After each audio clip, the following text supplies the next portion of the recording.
सबसे पहले दो सूत्रों की ओर मैं आपका ध्यान आकृष्ट करूं। मनुष्य के जीवन में अनगिनत भय, और वो कुछ भय ऐसे हैं जो वर्तमान में होते हैं, और कुछ भय ऐसे होते हैं कि जिसकी आशंका उसके हृदय में भविष्य को लेकर के होती है। और भविष्य की आशंकाएं तो और भी अधिक कष्टदायी होती हैं, क्योंकि उसमें तो कल्पना ही होती है।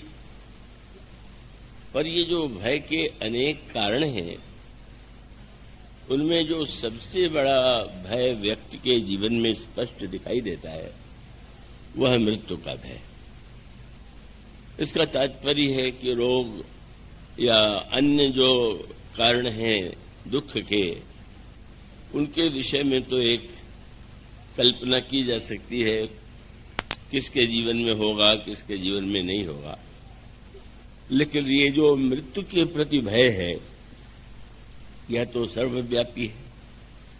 अन्य दुख जो हैं वो अनिवार्य नहीं है कि प्रत्येक व्यक्ति को प्रत्येक दुख प्राप्त हो, पर मृत्यु की अनिवार्यता वह जीवन का एक ऐसा सत्य है कि जिसका कोई अन्य अपवाद नहीं है, दृष्टांत नहीं।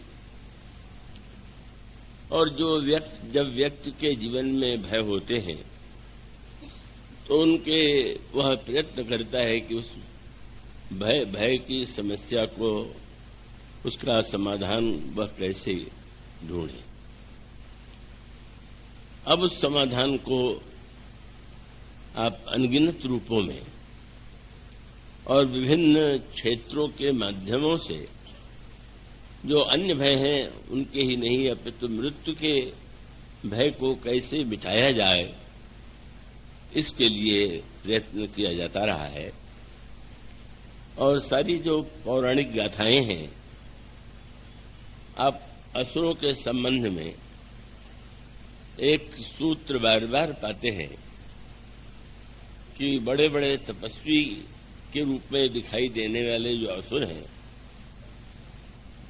उनका जो सारा प्रयत्न होता था वह प्रयत्न होता था कि हम मृत्यु पर कैसे विजय प्राप्त करें। और मृत्यु का अर्थ उनकी दृष्टि में शरीर की मृत्यु था।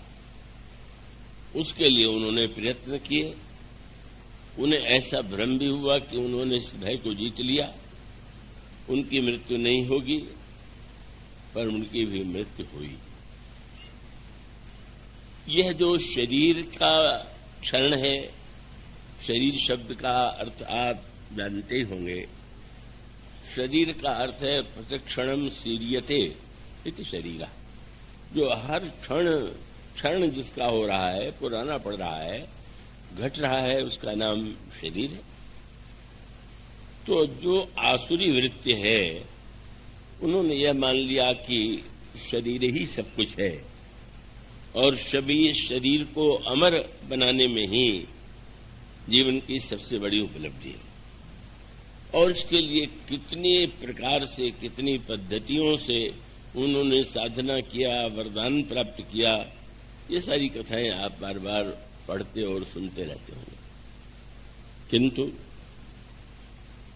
दूसरा पक्ष वह था कि जिसको यह लगा कि शरीर की अनित्यता, शरीर की जो मृत्यु है वह तो अनिवार्य है, पर अनिवार्य होते हुए भी व्यक्ति के जीवन में इस समस्या का समाधान अनेक भिन्न रूपों में ही किया जा सकता है। और उसी के संदर्भ में अनेक गाथाएं, अनेक ग्रंथ हमारे जो सनातन धर्म की परंपरा है उसमें प्राप्त होते हैं।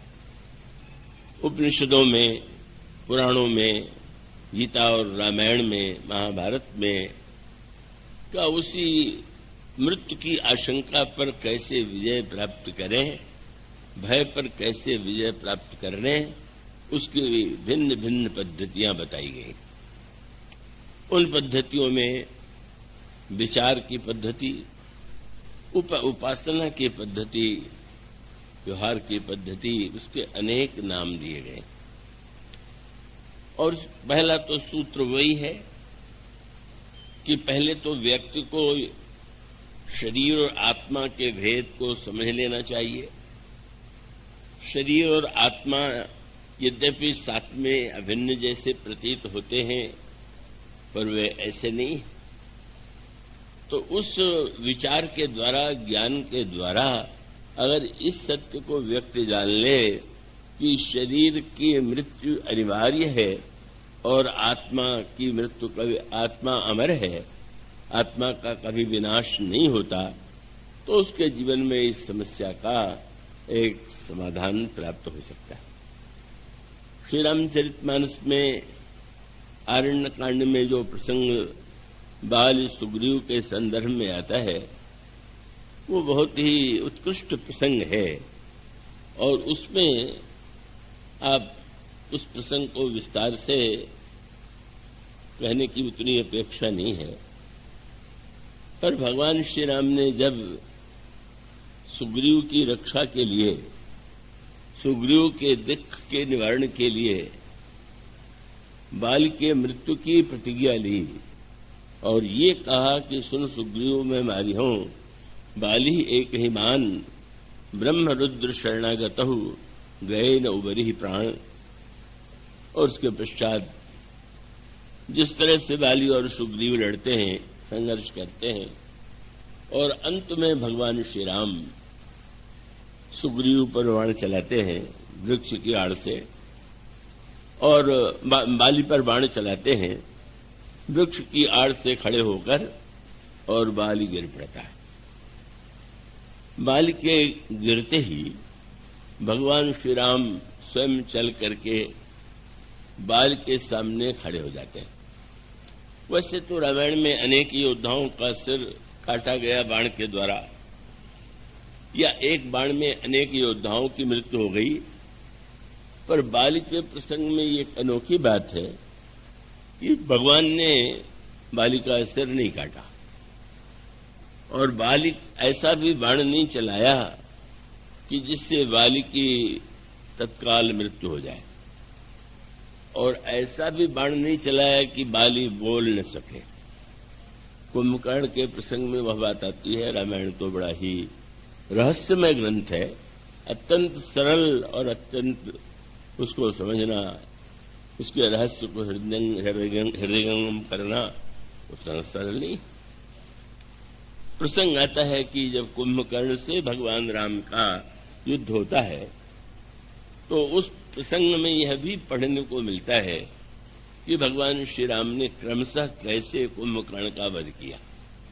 वो एक आध्यात्मिक साधना का स्वरूप है, और वह संकेत यही है कि पहले तो भगवान राम ने कुंभकर्ण के दोनों हाथ काट दिए, और हाथ कटने के बाद भी वह जब गर्जना करता हुआ दौड़ा, तो भगवान श्री राम ने बाण चला करके कुंभकर्ण के मुख को बंद कर दिया। सरनि भरा मुख सन्मुख आवा, काल त्रोण सजीव जनु धावा।